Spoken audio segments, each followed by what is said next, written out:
सोचिए, क्या हो अगर इतिहास का सबसे बड़ा केंद्र एक ऐसी जगह हो जिसके बारे में आज हम शायद उतना नहीं सोचते। ये कोई आम इलाका नहीं था, ये तो कह सकते हैं पूरी प्राचीन दुनिया की धड़कन थी। तो सवाल ये है कि भारत का पहला महान साम्राज्य आखिर कहाँ बना और दुनिया के दो सबसे बड़े धर्मों की शुरुआत कहाँ हुई? इन दोनों सवालों का जवाब एक ही है, वो जमीन जिसे आज हम बिहार कहते हैं। तो चलिए आज इसी जमीन की कहानी में उतरते हैं और देखते हैं कि कैसे इसने भारत के मुकद्दर को आकार दिया। अच्छा, तो इस कहानी को समझने के लिए ना हमें टाइम में बहुत बहुत पीछे जाना होगा। उस जमाने में जब यहाँ सभ्यता की, आप कह सकते हैं, पहली नींव रखी जा रही थी। लाखों साल पहले जब इंसान बस पत्थर के औजार बनाना सीख रहा था, तब से इस इलाके में इंसानी जिंदगी के सबूत मिलते हैं। पश्चिम चंपारण से लेकर मुंगेर और सारण के चिरांद तक ये एक बहुत लंबी, बहुत गहरी कहानी है।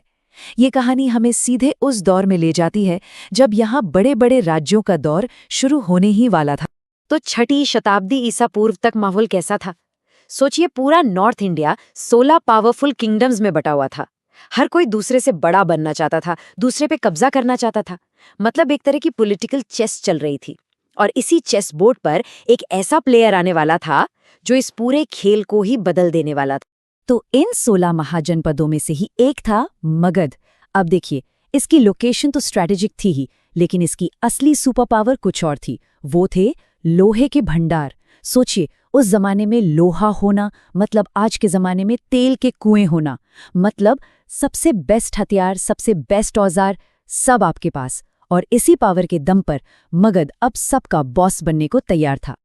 और इस कहानी का जो पहला मेन कैरेक्टर है वो है राजा बिंबिसार। ये सिर्फ एक राजा नहीं था, बल्कि एक बहुत ही ब्रिलियंट स्ट्रैटेजिस्ट था जिसने मगध के एक्सपेंशन की नींव रखी।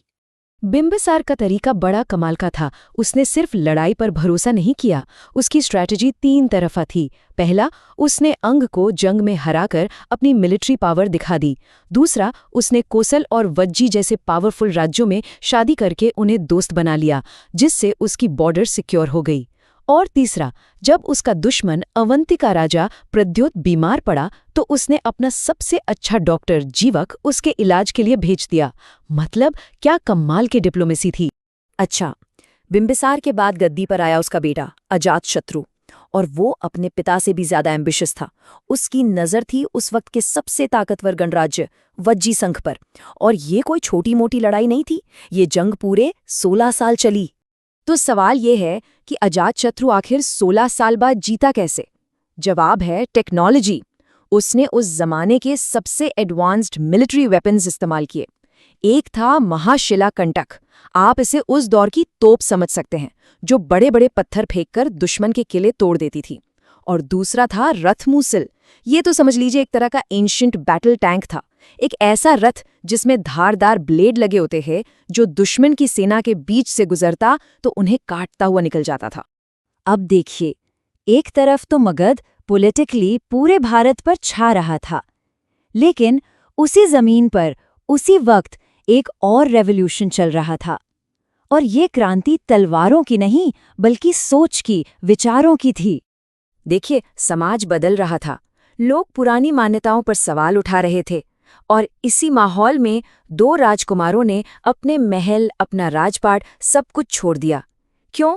बस एक सवाल का जवाब ढूंढने के लिए कि जिंदगी के दुखों का अंत कैसे हो। और बिहार की ही धरती पर गया में एक पेड़ के नीचे सिद्धार्थ गौतम को वो जवाब मिला, उन्हें ज्ञान मिला। और यही वो पल था जब एक राजकुमार बुद्ध बन गया। बुद्ध यानी द एनलाइटेंड वन। और इसी एक घटना ने बौद्ध धर्म को जन्म दिया, जिसने दुनिया का नक्शा ही बदल दिया। तो बुद्ध की टीचिंग्स का कोर क्या था? उन्होंने 4 नोबल ट्रूथ्स बताएं, 4 आर्य सत्य। पहला, जिंदगी में दुख है, ये एक हकीकत है। दूसरा, इस दुख के वजह है हमारी इच्छाएं, हमारी क्रेविंग्स। तीसरा, अच्छी बात यह है कि इन इच्छाओं को खत्म करके दुख को भी खत्म किया जा सकता है। और चौथा, इसे खत्म करने का एक रास्ता है 8 फोल्ड पाथ या अष्टांगिक मार्ग। बस यही बौद्ध धर्म का पूरा आधार है। लगभग उसी वक्त वर्धमान महावीर जो 24वें तीर्थंकर माने जाते हैं, जैन धर्म की शिक्षा दे रहे थे। देखिए, दोनों ही धर्म अहिंसा, नॉन वायलेंस पर जोर देते थे, पर रास्ते अलग-अलग थे। जैन धर्म में आत्मा की शुद्धि के लिए कठोर तपस्या पर बहुत जोर दिया गया, जबकि बौद्ध धर्म ने मिडिल पाथ यानी मध्यम मार्ग का रास्ता दिखाया। तो अब तक हमने 2 कहानियां देखी, एक तरफ मगध की पॉलिटिकल पावर और दूसरी तरफ नए विचारों का जन्म। अब चलते हैं कहानी के क्लाइमैक्स पे, जहां ये दोनों धागे एक साथ मिलते हैं और इतिहास का एक सुनहरा पन्ना लिखते हैं। और ये कहानी है सम्राट अशोक की। तो देखिए, हर्यंक और शिशुनाग वंश के बाद आए नंद, और फिर चंद्रगुप्त मौर्य ने चाणक्य की मदद से भारत का पहला यूनिफाइड एम्पायर खड़ा किया, मौर्य साम्राज्य। लेकिन इस एम्पायर का जो सबसे शानदार दौर था, वो आया उनके पोते अशोक के वक्त। अशोक ने अपने साम्राज्य को और भी बड़ा किया, लेकिन कलिंग की जंग उसकी जिंदगी का एक भयानक टर्निंग पॉइंट साबित हुई। ये जो शब्द आप देख रहे हैं ना, ये अशोक के ही एक शिलालेख से हैं। 1.5 लाख लोग बेघर हुए, 1 लाख मारे गए। सोचिए जरा, जंग के मैदान में हुए इस खून खराबे ने अशोक को अंदर से हिला कर रख दिया। उस जंग के बाद अशोक ने भेरी घोष यानी युद्ध की घोषणा को धम्मा घोष में बदल दिया, यानी अच्छाई और नैतिकता की घोषणा। उसने धम्म की पॉलिसी अपनाई। अब यहाँ एक बात समझना जरूरी है, ये कोई नया रिलीजन नहीं था, ये राज करने का एक मॉरल कोड था जो करुणा, अहिंसा और सबकी भलाई पर बेस्ड था। असल में ये अशोक का तरीका था अपने इतने बड़े और डाइवर्स एम्पायर को एक साथ जोड़े रखने का। अशोक ने सिर्फ धम्म की बात नहीं की, उसने बौद्ध धर्म को ऑफिशियल सपोर्ट भी दिया। उसने पाटलिपुत्र यानी आज के पटना में तीसरी बुद्धिस्ट काउंसिल बुलाई। यहीं पर बौद्ध धर्म की किताबों त्रिपिटक को फाइनल किया गया। और सबसे बड़ी बात, यहीं से दुनिया भर में मिशन भेजे गए, जिन्होंने बौद्ध धर्म को भारत से निकालकर एक वर्ल्ड रिलीजन बना दिया। तो मौर्य साम्राज्य के बाद क्या हुआ? क्या इस इलाके का असर खत्म हो गया? बिल्कुल नहीं, बल्कि यहाँ से तो ज्ञान और कल्चर की एक और बड़ी लहर उठी, एक ऐसी लहर जिसने भारत को उसका गोल्डन एज दिया। ये दौर था गुप्त साम्राज्य का, जिसकी जड़ें भी इसी इलाके से जुड़ी थीं। ये साइंस और आर्ट के लिए एक इनक्रेडिबल टाइम था। सोचिए, यहीं के आर्यभट्ट ने सदियों पहले बता दिया था कि धरती सूरज का चक्कर लगाती है। यहीं पे वराह मेहर जैसे एस्ट्रोनॉमर्स हुए और कालिदास जैसे महान कवियों ने संस्कृत लिटरेचर को एक नई ऊंचाई। और इस पूरे नॉलेज ट्रेडिशन का जो सबसे ऊंचा मुकाम था, वो था नालंदा विश्वविद्यालय। ये बस एक यूनिवर्सिटी नहीं थी, ये तो ज्ञान का पूरा एक शहर था, जिसे गुप्त राजा कुमार गुप्त प्रथम ने बनवाया था। सदियों तक नालंदा पूरी दुनिया के लिए ज्ञान का एक बीकन, एक रोशनी का मीनार बना रहा।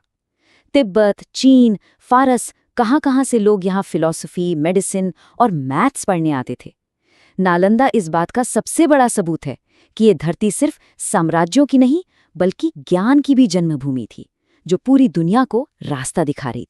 तो आखिर में ये सवाल बचता है, अगर एक ही इलाका हजारों साल पहले एक साम्राज्य, 2 धर्मों और दुनिया की सबसे बड़ी यूनिवर्सिटी का सेंटर बन सकता है, तो सोचिए हमारे इतिहास में और कितनी ऐसी भूली बिसरी कहानियां दबी होंगी जो बस खोजे जाने का इंतजार कर रही हैं।